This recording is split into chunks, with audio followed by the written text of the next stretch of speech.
Okay, so we are going to focus on releasing the groin muscle here. Particularly, most of the time we're focused on releasing the right groin and being able to sit into that left hip. But go ahead and do both sides because it's nice for you to be able to feel. First thing you need to do is find a spot where you can have something beside you or in front of you.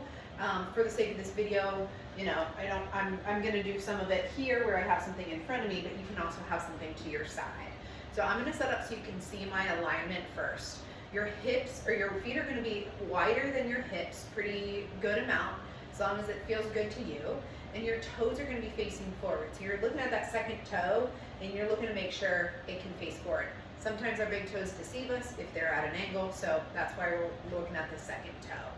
Then you're going to put your hands on your hips, and what I want you to think about doing is just before you even start, you're going to kind of swivel your hips back and forth. That's going to kind of show you if you've got any tightness up here. That's just something that I like to do before I go into the stretch.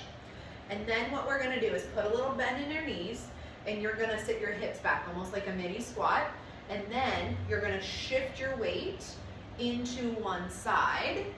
All right, doing that mini bend and then shifting at the hips, shifting the hips back, allows you to get in the right position and really feel your heels through the floor. And then you're going to shift weight into that right side and let that left side go long. You might even think about really dropping that left hip toward the ground, which is going to spin your hips more or your belly button more toward the bent knee. Remember that, okay? That's the goal for the left side here. All right, so we're going to bend the knees, sit the hips back, and we're going to shift left. You can almost think about just lengthening through that right knee because it's going to go straight, and you're really sitting your body weight into that left side. Make sure you're not going out on the outside of your foot. Make sure the knee's not splaying out because you're going to want to point the toes, remember, toes forward, knee forward as you shift. All right, so once you get set in that knees bent, hips back position, you are literally just taking your hips over top. You're not letting the knees move. All right, you're just taking your hips over top one leg, and you're letting the other leg go straight. And we're gonna come up to the top, bend the knees, hips back, and to the other side.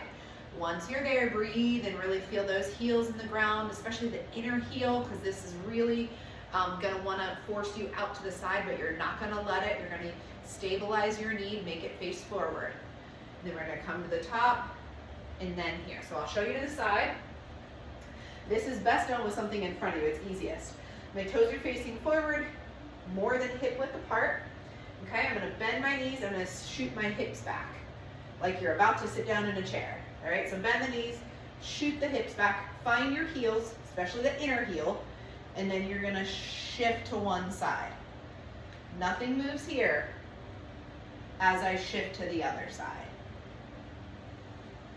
Okay, back and forth. Remember though, our main goal is to really get into that left hip and hold our body weight through that left hip. Hang on to something.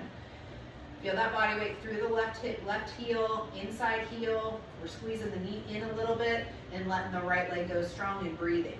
This is not just a stretch. This is strength. This is control. This is retraining your brain.